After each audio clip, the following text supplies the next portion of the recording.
कंस को टैक्स के रूप में दही दूध मक्खन आदि भेंट करके और वसुदेव जी से मिल करके इधर गोकुल में आए। और इधर ब्रजवासियों ने क्या किया, उस पूतना को जो है जलाया, क्योंकि मुर्दे को यदि नहीं जलाएंगे तो पाप लगता है। मुर्दे को, मरे हुए व्यक्ति को यदि नहीं जलाते हैं तो पाप लगता है, और जिंदे आदमी को जलाते हैं तो भी पाप लगता है।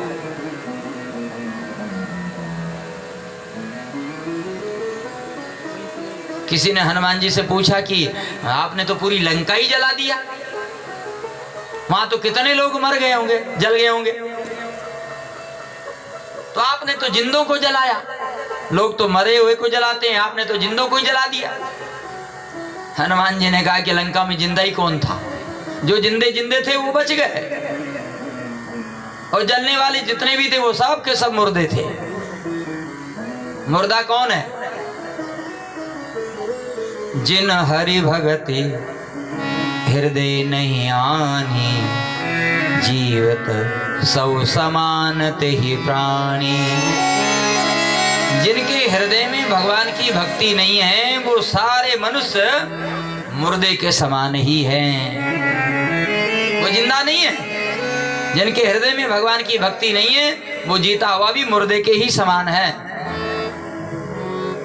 हनुमान जी ने कहा हमने तो सभी मरे हुए को जलाया, जिंदा तो कोई था नहीं, और जो जिंदे थे वो बच गए, उनको नहीं जलाया। अब पूतना को जब जलाया तो उसके शरीर से बड़ी सुंदर सुगंध निकली। परीक्षित ने पूछा, बोले गुरुदेव, पूतना लोक बालग्नि राक्षसी रुधिरासना, जिघांसयापि हरिस्तनम दत्वा पसद्गतिम्।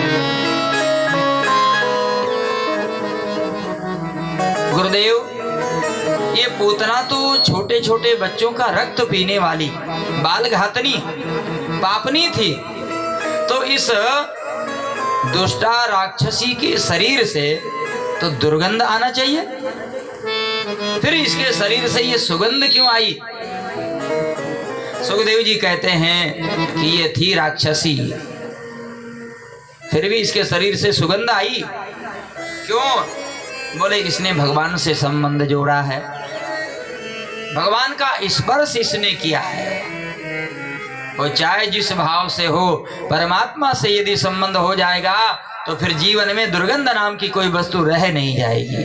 जीवन सुगंध से भर जाता है जिसने भी परमात्मा से संबंध जोड़ लिया, चाहे जिस भाव से हो।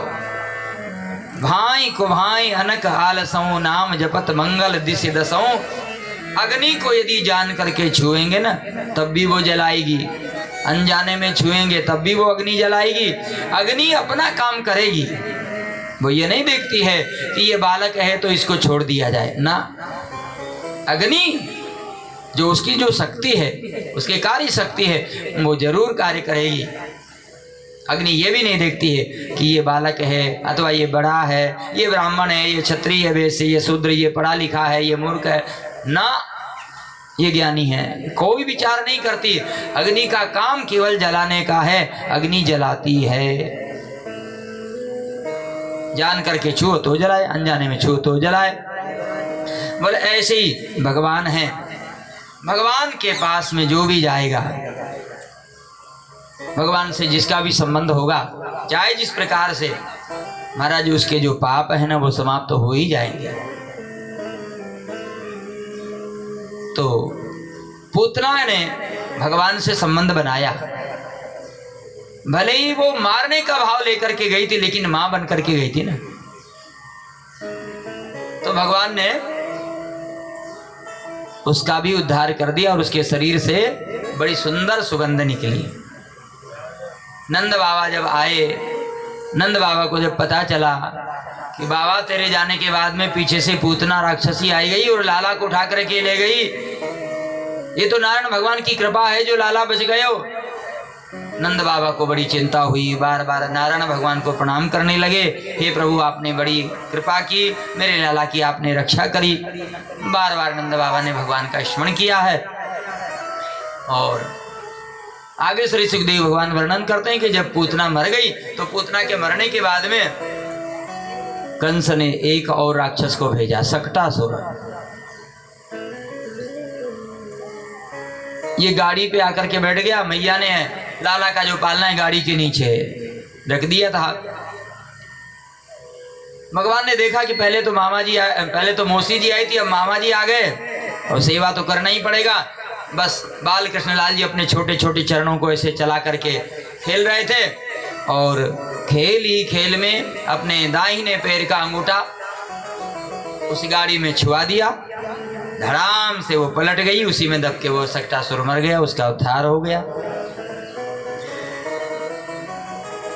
भगवान शिव दर्शन करने के लिए आए, अपने बाल कृष्ण लाल प्रभु का दर्शन करके भूत भावन भोलेनाथ गए। सक्टासुर के मरने के बाद में कंस ने एक और राक्षस भेजा, तृणाव्रत। तो वो बवंडर बन के आ गया, हवा का रूप लेकर के आया, तूफान बन करके आया, बाल कृष्ण लाल को उठा करके ले गया। भगवान ने उसका गला ऐसे जोर से दबाया कि वो धरती पे गिर पड़ा, प्राणांत हो गया उसका। बोले भक्तवत्सल भगवान की जय।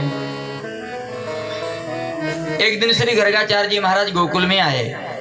नंद बाबा ने कहा, गुरुदेव अभी तक बालकों का नामकरण संस्कार नहीं हुआ है, आप आ ही गए हैं तो बच्चों का नामकरण संस्कार कर दीजिए।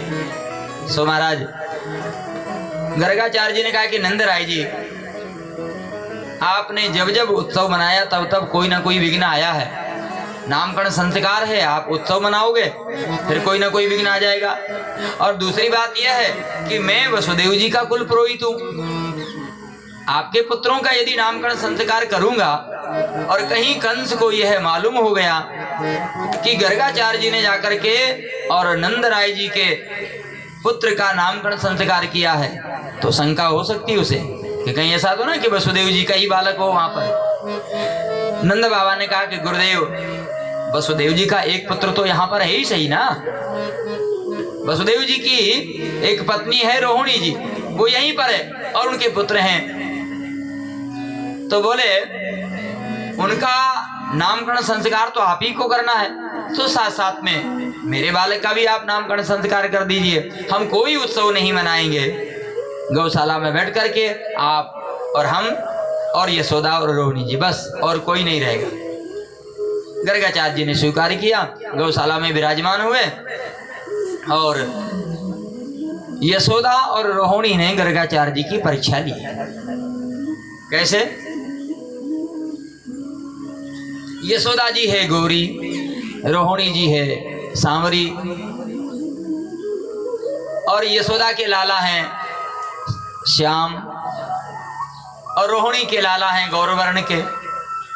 तो वैसे तो रंग से रंग नहीं मिल रहा था, मैया का रंग अलग, बेटा का रंग अलग। तो यशोदा ने कहा कि दीदी एक काम करें, हम दोनों जो हैं लालाओं की अदला बदली कर लें, रंग से रंग मिल जाएगा और देखते हैं पंडित जी कुछ जानते भी हैं कि नहीं है। तो यशोदा ने ले लिया रोहिणी के पुत्र को और रोहिणी ने ले लिया यशोदा के पुत्र को, रंग से रंग मिल गया, अब तो बिल्कुल नहीं पहचानेंगे। जैसे श्री गर्गाचार्य जी महाराज ने देखा तो श्री गर्गाचार्य जी ने तुरंत कह दिया, यशोदा अयम ही रोहिणी पुत्रो रमयन् सुहृदो गुणैः आख्यास्ते राम इति बलाधिक्यात् बलं विधु। यशोदा जी, आपकी गोद में जो लाला है ना, ये तो रोहिणी का पुत्र है। इतना सुनते ही यशोदा ने रोहिणी की ओर देखा कि बहन पहुंचे हुए पंडित जी हैं, बता दिया ये बलवानों में श्रेष्ठ होंगे, इनका नाम हम बलराम रखते हैं। बोलिए श्री बलराम जी महाराज की जय। और अब तो निश्चय हो गया, दूसरा जो पुत्र है वो यशोदा का, एक पुत्र की पहचान हो गई, मतलब दूसरा अब यशोदा का है। श्री गर्गाचार्य जी महाराज कहते हैं, बोले इनके नामों की तो कोई गिनती नहीं है। इनके नाम अनेक अनुपा, इनके